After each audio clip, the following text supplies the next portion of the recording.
Hello, this is the Carlinine Studio. I am your host, Charles Lathrop.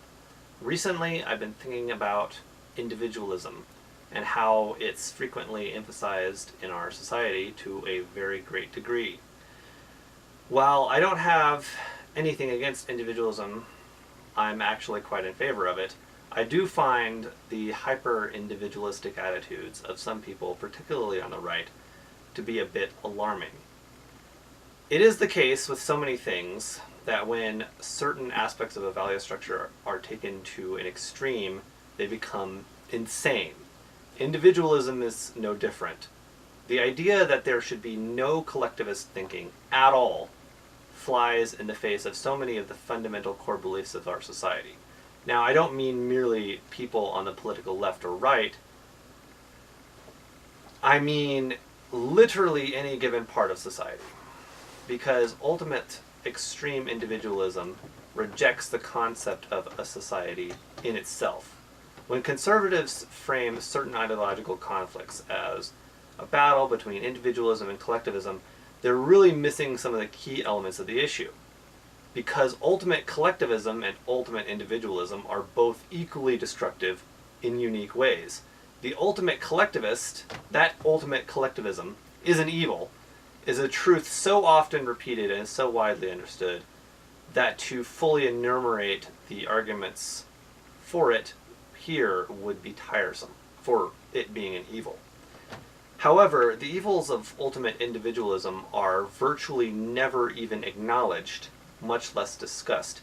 And one of the primary reasons for this is simply the fact that no one actually believes in ultimate individualism, at least no one I've ever heard of.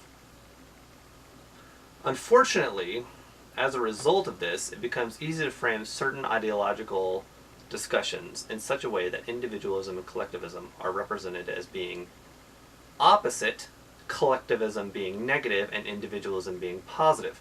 While it is certainly true that individualism and collectivism are opposites, it is not necessarily a given that one must be negative and one must be positive in absolute terms.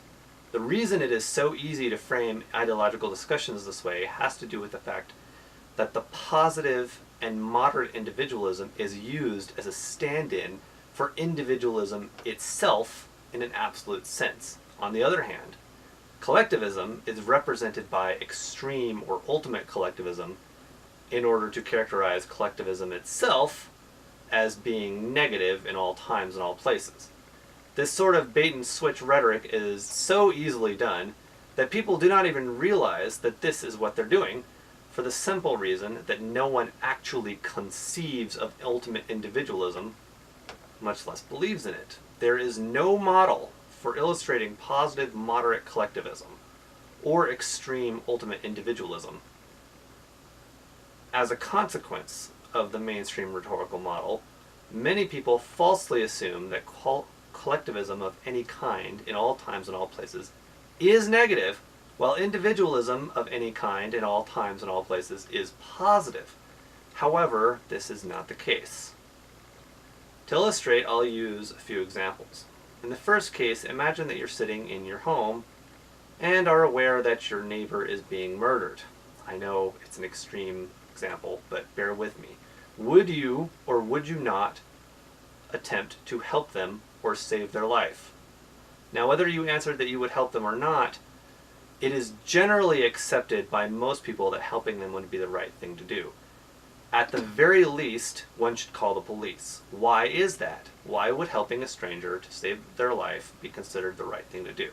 There's certainly no direct benefit to oneself to reach out to help someone else in such a situation, and there could be a great deal of personal and physical risk involved with doing so.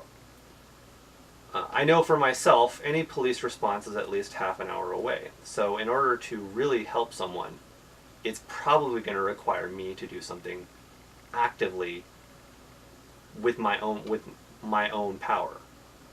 Now consider how one would classify such an act. If you put your own life on the line to save someone else's, would that be considered either the result of collectivist or individualistic thinking? More specifically, if you put yourself at great personal risk in order to protect someone else, would that be considered a collectivist or individualistic act?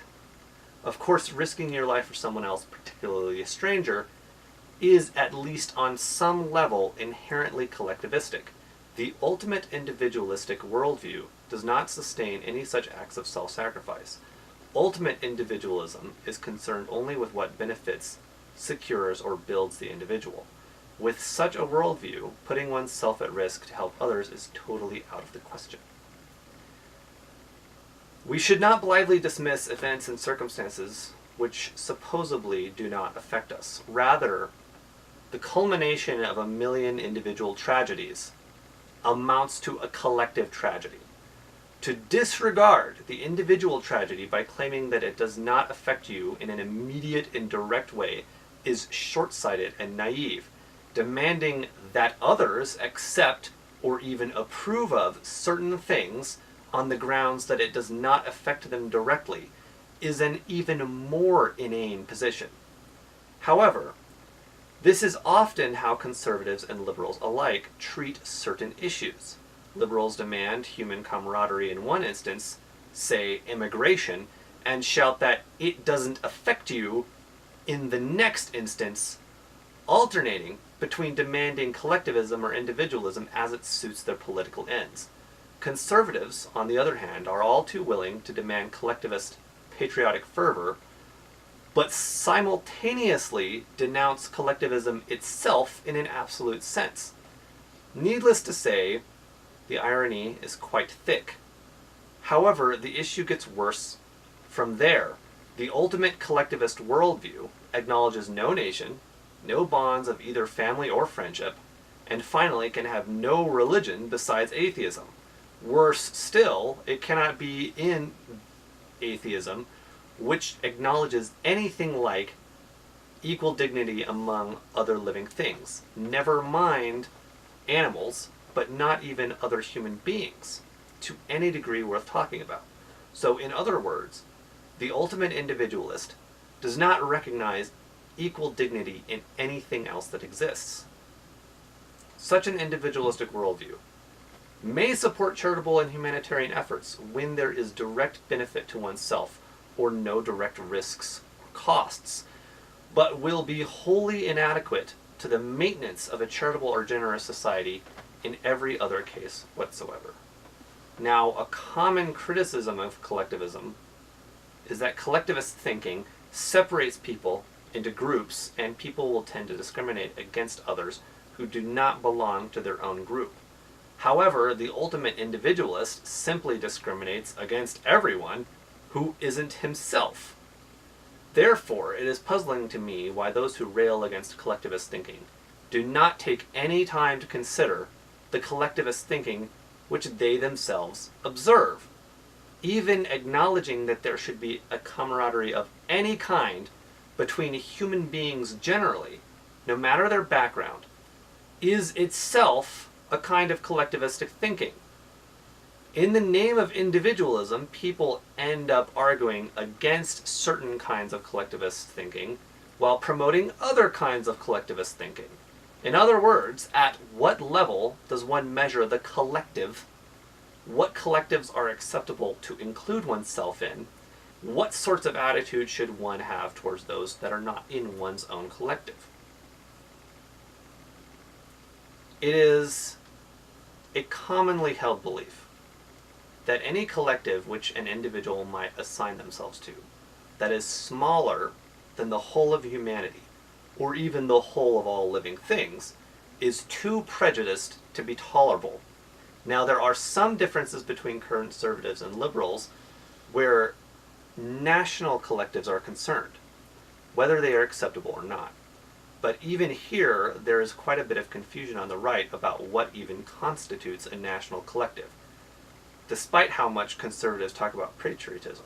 For example, for the vast majority of human history, belonging to a national collective included a strong ethnic component. For many liberals, this fact is an indication of racism inherent in patriotic fervor, although it is really too simplified to put it that way. On the other hand, many conservatives, particularly in the United States, have come to believe in a national collective apart from any ethnic component. Let's call it civic nationalism. Not to say that anyone is right or wrong in this case, it's beyond the scope of this video, but it bears pointing out that this concept of civic nationalism is an extraordinary anomaly in human history, which is to say, it has not been appropriately acknowledged that it is an anomaly, and the rhetorical intellectual work required to support civic nationalism as an institutional equal to older, more classical Western ideals has simply not been done. Rather, it has been assumed that this idea is fully supported by Western tradition and has existed for quite some time, in tandem with other things like freedom of speech, etc. Unfortunately, no conception of civic nationalism has been widely accepted before the last generation or so. And such an idea was proposed by Frederick the Great in the 1700s. Earlier than that, I've never heard of it. And since him, it has taken its sweet time in catching on. More on this in a different video. The point is that many conservatives would be mortified at being accused of being collectivistic in any way. But the fact is that the collectivism they rail against is not, no matter what they might say, collectivism itself. Rather, they attack flavors of collectivism which they find objectionable. For myself, it is pretty obvious that the vast majority of people do not fully think their beliefs through. It is no use to believe that human beings can survive without any subdivisions whatsoever, which is to say that the liberal conception of a united mankind and a globe without national boundaries is an absurd aberration, which, if it was ever achieved, could only be attained and probably only maintained through great violence. It is too much to ask that human beings submit to the annihilation of all smaller subdivided collectives, whatever the nature of these collectives might be. And it is no use to claim that the annihilation of collectives smaller than humanity itself would ultimately be for the greater good. When it comes right down to it, humans do not believe this, and do not want it. Such a world could never survive. There must be a way to narrow down one's in-group from the whole of humanity. Without mechanisms for doing so, there is simply no way to conceptualize oneself and one's identity. To put it another way, if the individual's identity is reduced through various means so that there is only one layer of significance, that being belonging to the human species, then who's the arbiter of this identity? What does this identity mean? In what context does this identity exist? Such that a path forward can be comprehended, or the path of history understood by the average person. To reduce the identity of a human being to only being a human being and nothing else creates such a vacuum intellectually and philosophically that the model is completely unsustainable for the vast majority of the population. The answers to these questions are unattainable. The concept of being human in and of itself, without any further context or any lower layers of significance or distinction, is too great and too broad for the ordinary person to accept. Further, the creation of such a world implies, no, it demands, totalitarian centralization on a scale which the modern person can't imagine. For, in order to maintain all human beings in the status of identifying themselves as human beings and nothing else, it would be necessary to totally bind all mankind into one indivisible and absolute system with one indivisible and absolute authority defining identity for everyone. In other words, it is not the profusion of identity which is pursued by globalism, but rather its annihilation. Male and female, Jew and Gentile, Frank and Anglo, all distinctions must be annihilated in favor of mankind itself and the totalitarian regime of almighty bureaucratic saviors. In order for identity to mean anything, in order for identity to be maintained, there must be borders, boundaries, So, the call of diversity is really just a gigantic Tower of Babel project, designed not to multiply distinctions, which would be real diversity, but rather to erase distinctions, thereby producing utter sameness. Sameness, which is the real goal of this so-called diversity. These diversity-pushing maniacs are the real racists, being racist against every race, including their own, with equal intensity. Their only aim, the annihilation of distinction, the construction of Babel. On the other extreme, it is equally useless for conservatives to expect that all people will think of themselves as individuals only. In the first place, conservatives do not even believe this, but that has already been explained. In a sense, therefore, this can be conceived of as the liberal attempting to annihilate all distinctions below humanity, and the conservatives attempting to annihilate all distinctions above the individual. Neither one capable of comprehending the significance or importance of any distinctions at any level in between, or of recognizing the significant, or, if recognizing the significance, they reject it utterly. So that there is no ability for the majority of people on the left and the right to hold in their minds more than a couple layers of identity. Even more than this, it's become impossible for people to appropriately order these distinctions by their value and significance. That is to say, which distinctions should be emphasized the most.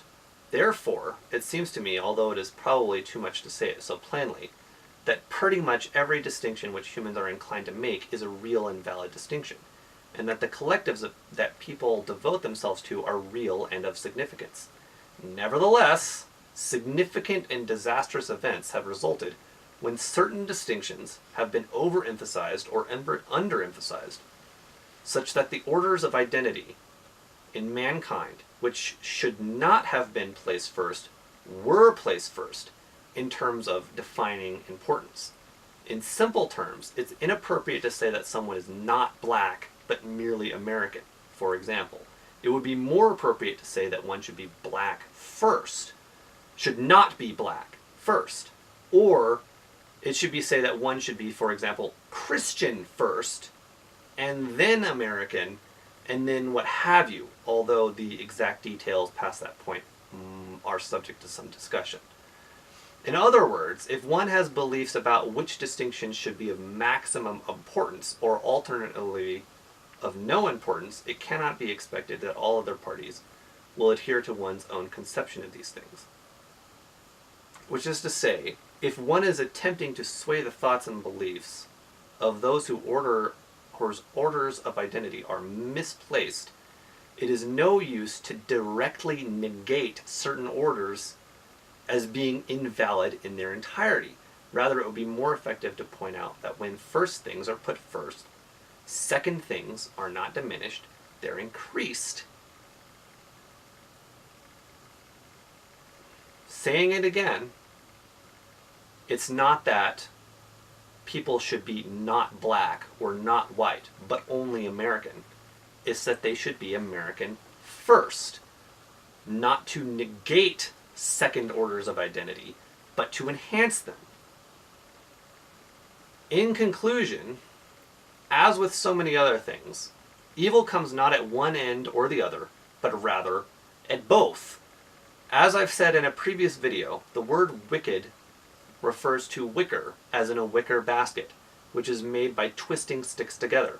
Wickedness, therefore, is twistedness, regardless of whether one twists to the left or to the right, although for the purpose of this illustration I'm not necessarily referring to political parties.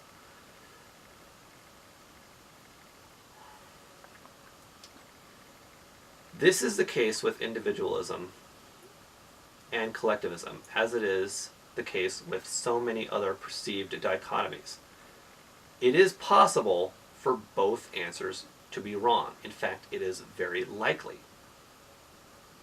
Straying too far to one side or the other spells disaster. If you liked this video, please comment, share, and subscribe. God bless.